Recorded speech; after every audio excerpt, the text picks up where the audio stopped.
Our lesson tonight is from the book of Proverbs.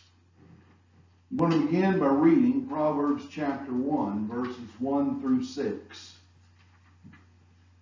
The Proverbs of Solomon, the son of David, king of Israel, to know wisdom and instruction, to perceive the words of understanding, to receive the instruction of wisdom, justice, and judgment, and equity, to give subtlety to the simple, to the young man knowledge and discretion. A wise man will hear and will increase learning, and a man of understanding shall attain unto wise counsels, to understand the proverb and the interpretation, the words of the wise and their dark sayings.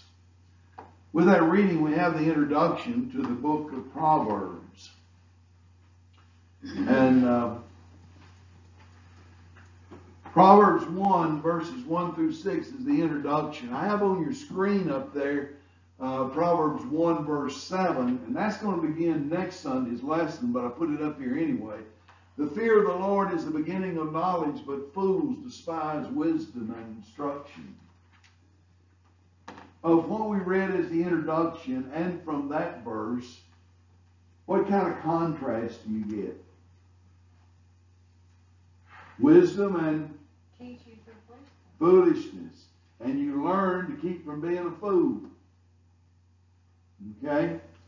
So our lesson tonight is lessons from Proverbs. And it is as timely today as it has ever been. And I hope that you'll get that as we go through. Tonight we're not going to really deal with text. We're going to deal with this as an introduction. So, the Proverbs were written by Solomon. Somebody tell me who Solomon was. King David's son. Okay, King David's son.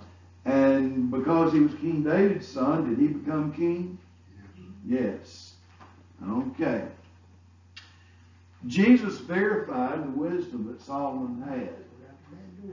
In Matthew chapter 12, verse 42, the Bible says, and this is Jesus saying this, the queen of the south shall rise up in the judgment with this generation, and shall condemn it.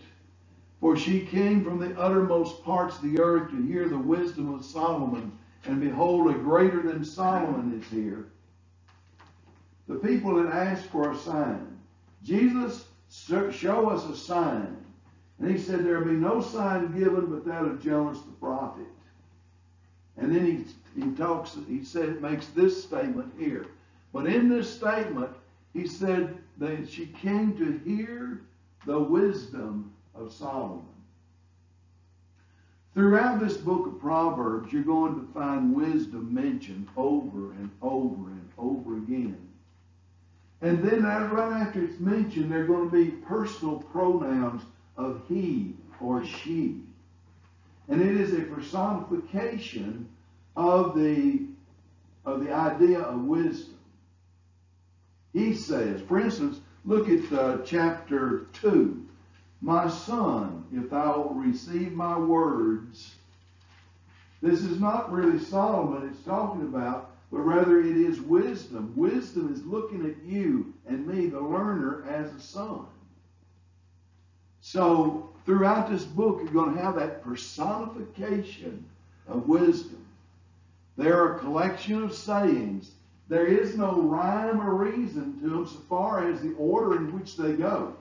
There is a general collection of areas in which they are, and I'll have that at the end of this lesson. But so far as being able to read it and tell a story, you can't. This book is more like an encyclopedia where you look up topics and you skim through the entire book and pull out that topic because it's repeated over and over and over again. It's about living successfully. Anybody want to be a success? Well, guess what? This is a book on telling you, here's how to have personal success. Solomon was given a wish by God. You just ask whatever you want, Solomon. And Solomon says, I am but a little child. I know not how to go out or come in. Give therefore thy servant an understanding heart. You know what God thought about that? He thought that was a good request. He could have asked for anything. God was going to give it to him. But he asked for an understanding heart that he might be able to rule his people. We can know what makes the best life. Because what God gave him gave Solomon the best life of that time period. Did Solomon have many people that honored him? Yes. Did Solomon get great wealth? Possessions? Yes. And we can choose the best life. And it comes from the book of Proverbs.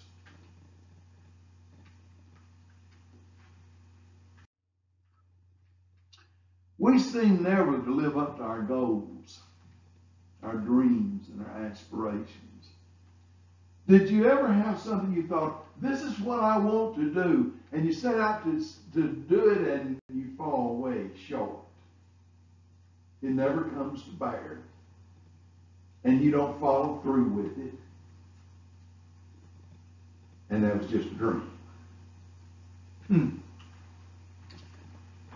Proverbs 3, verses 5 and 6. Trust in the Lord with all thine heart, and lean not unto thine own understanding. In all thy ways acknowledge him, and he shall direct thy paths. Do you remember what Gamaliel said about the preaching of the gospel? Now, if this came from man, it will come to nothing. But if it is from God, you can't stop it, because you'll be fighting against God. Look what this says. If you will trust in the Lord with all your heart, and lean not on your own understanding, and in all your ways acknowledge him, that is, acknowledge God, he will direct your paths. Now that's a principle that's been there all along. What does it tell you? Do you trust God? Will you change your ways to match his ways? Then you can expect him to respond to the changes you made in your life. He'll direct your paths. And that's the success plan that works, but it goes deeper. True success is achieved only by the wise. Now, I'm not talking about the smart. There's a difference in wisdom and smartness. Smart means high IQ. Wisdom means taking what you know, only if it's a little bit, and using it appropriately, properly. So success is achieved by those that use what they have properly. Well, and it goes back to the very first. Acknowledge God. Acknowledge God. Acknowledge God. He that walketh with wise men shall be wise. What does that tell you? The company you keep will determine whether you're successful or not. We're going to have to break up our coffee club. Amen to that. We're going to have to get some new members or something, aren't we? He that walketh with wise men shall be wise. Why? Because something rubs off on you. They have an influence upon you. You learn what wisdom is. You change your ways. If you are with wise people, you will become wise. The company you keep does matter. Do you believe that? Sure. Yeah. 1 Kings chapter 3, verses 5 through 15, God promised Solomon that wisdom. I'm going to give you what you asked for. You asked for it. I'm going to give it to you. But along with that, God gave him untold wealth. Now, I was listening to a program this morning with my brother. watching it actually. And they have an illustration there of the mercy seat and the altar and with the cherubims and all that, how it was made out of gold. And God had directed that it be made out of one piece. You think back then, what kind of abilities did they have to make one piece in such a big thing to cover that top of that chest and have those gold statues? And it's mind-boggling, but what it said in there, that God was going to take this guy, and I've forgotten his name. God was going to take this guy, and he was going to give him wisdom, understanding, abilities beyond measure. That pretty well takes care of it. He's going to give him the ability to do what he had asked. I believe God will give you the ability to do what he asked of you. Do you believe that? Yeah. God made Solomon. 1 Kings chapter 4, verses 29 through 34. Wisdom and understanding exceeding much, and largeness of heart, even as the sand that is on the seashore. For he was wiser than all men. And there's a lot more that goes in there, but I pulled those phrases out. He was wiser than all men. He could use what God was giving him to the best benefit. The young king became a wonder of the world. I mean, people came to look at him. Let's just go see that boy.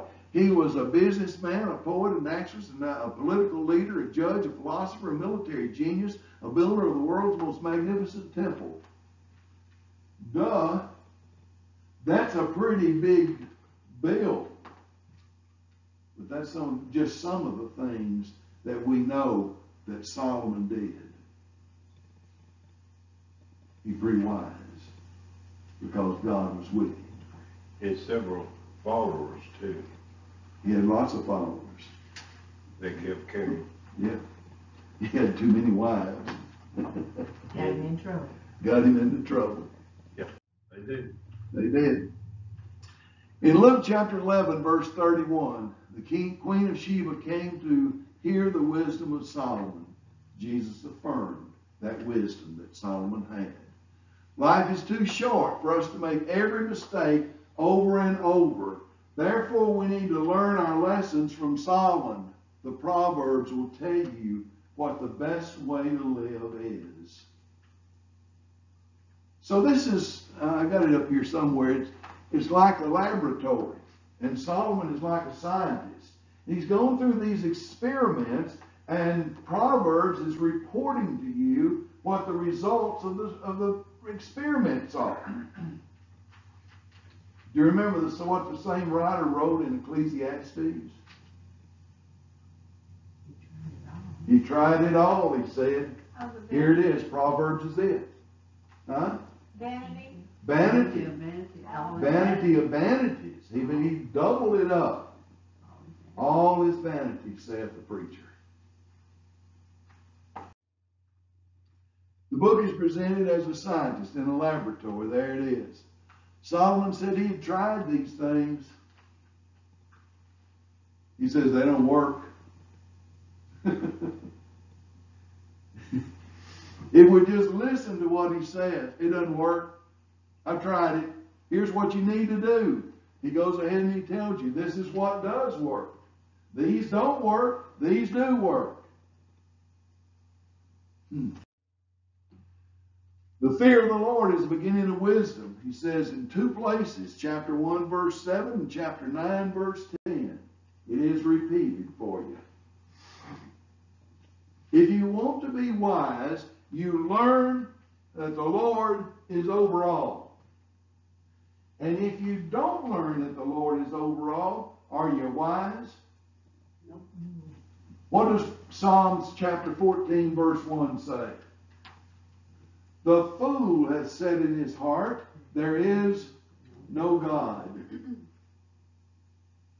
So the fear of the Lord is the beginning of wisdom. And the fool says there is no God. Big difference in what the Bible calls those two kinds of people. Chapter 3, verses 5 and 6 again. Trust in the Lord with all thine heart, and lean not unto thine own understanding. In all his ways acknowledge him, and he shall direct thy paths. Either there is a God or there isn't. I'll either respect him or I won't. And it will determine whether or not I line up with wisdom or whether I'm going to be filled with folly and foolishness.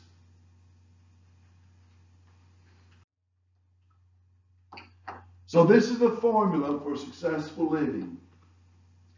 When you're told something is sin, don't do that. That's sin. Well, I might not do it, but knowing people, what do people want to try? Sin. The sin. You might be reluctant to give it up, but if you're told it's stupid or folly, that's the same thing. It looks a little bit different. Don't do something stupid, and I probably won't do it. Don't do that, it's sin. Yeah, sure. There is a big difference in it. So Solomon calls this stuff a reflection upon how we receive it, whether it's folly, stupidity, or wisdom. And he uses this folly as the opposite of wisdom. Solomon strives to touch you. He wants to touch you deeply, and he attacks your honor. You want to honor your family? You want to honor your mom and dad? Well, surely you'll want to honor God.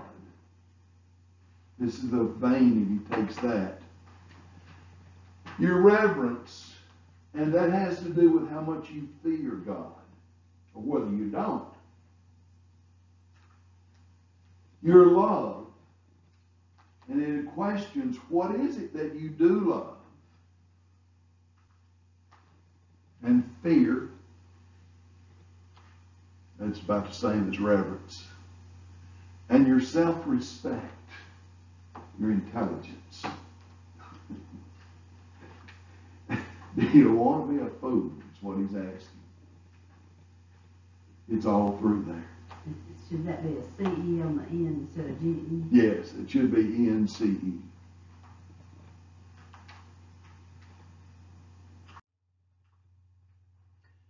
He uses several tools. This is the first one, vivid descriptions.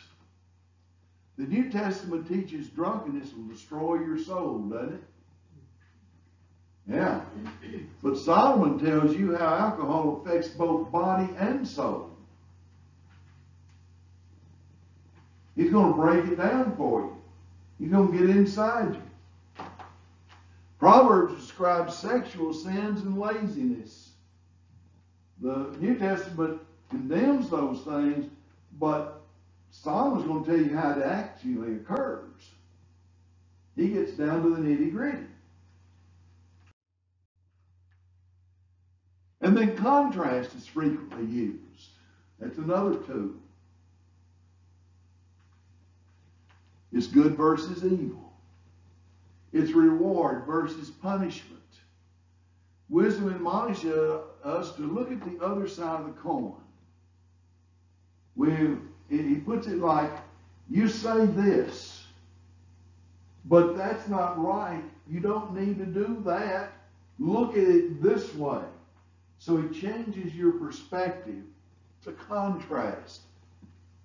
And he wrote in chapter 13, verse 15, the way of transgressors is hard. Do you think he experienced that? Yes, he did. He also uses repetition because it adds weight to a statement. Not many of you were living or very old in World War II, but who was the Hirohito? Was the Japanese emperor? Hirohito or something like that. Well, he said, if you tell a lie long enough, the people will believe it. Just tell it over and over and over again, and the people are going to believe it. If you repeat the truth enough, you go in the opposite direction, we should see the enormous reality of it, or how big it is and how important it is. And so therefore Solomon uses repetition in this book. He uses proverbiums.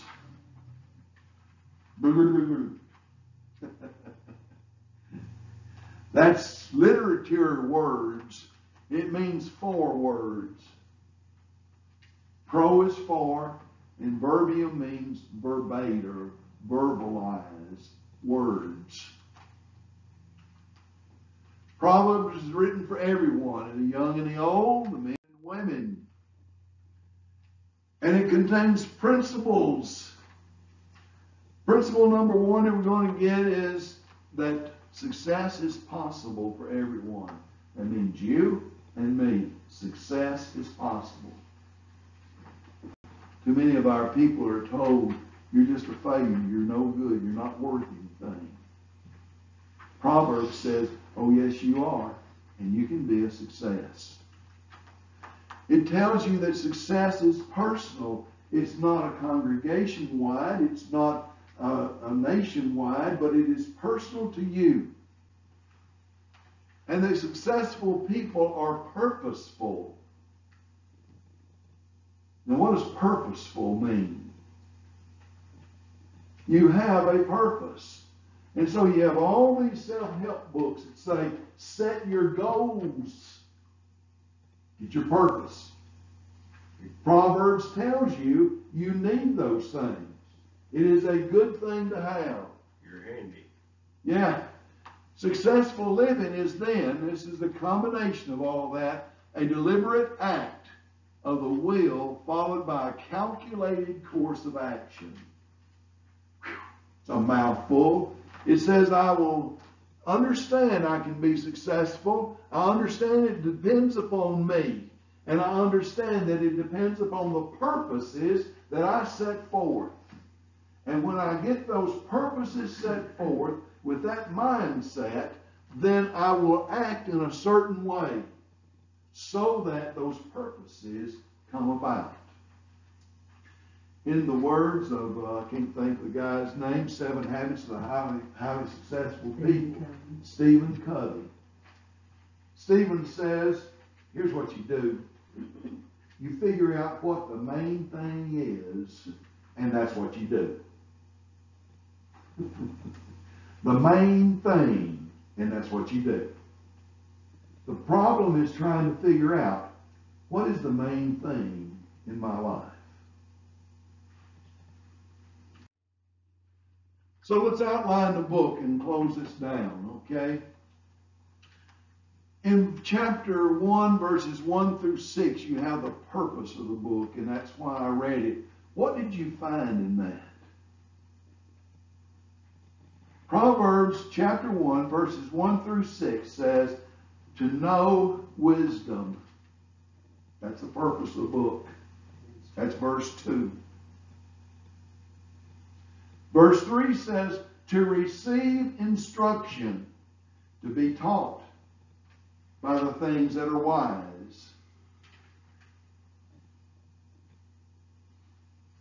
Verse 4 says, to give subtlety to the simple, to take you with a simple and enrich your mind.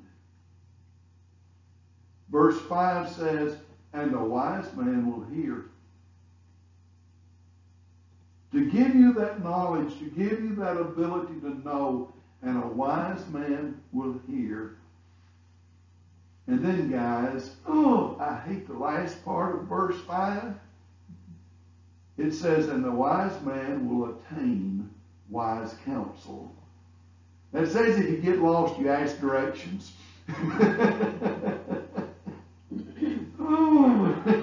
That really steps on my toes. To understand the Proverbs, verse 6, and the interpretation. What do these sayings mean? That's the purpose of this book. In chapters 1 through 9, he tells you the worth of wisdom. You want to be wise? Well, why? It's in here. What good is it? What will it cause me to change into? It's in chapters 1 through 9. Gives you the value of wisdom. It's specifically stated. It's individual and it's practical. And it's Proverbs 10, chapter 10 through chapter 22, verse 16. I know that's hard to read. Proverbs chapter 10 through chapter 22, verse 16. There are 374 proverbs and couplets in that section. And that's what this whole book is built around. The words of the wise, chapter 22, verse 17, through chapter 24, verse 34. Then in chapters 25 through 29, it is proverbs that are arranged by the men of Hezekiah, is what it says. Probably these are Solomon's proverbs that those men of Hezekiah copied. Probably. We don't know that. You need to know. We don't know that. But the style is the same, the language is the same, and probably it is. Then there is two chapters, chapters 30 and 31. Chapter 30 is the words of Agur, and chapter 31, the words of Lemuel. We don't know anything about these two. They're kind of like an appendix added on to the book. Lemuel may have been a name that Solomon took. And if so, then the virtuous woman that's in there, do you know who that is? It's his mother. Who is it? Bathsheba. She is counted by him as a virtuous woman. If that's right.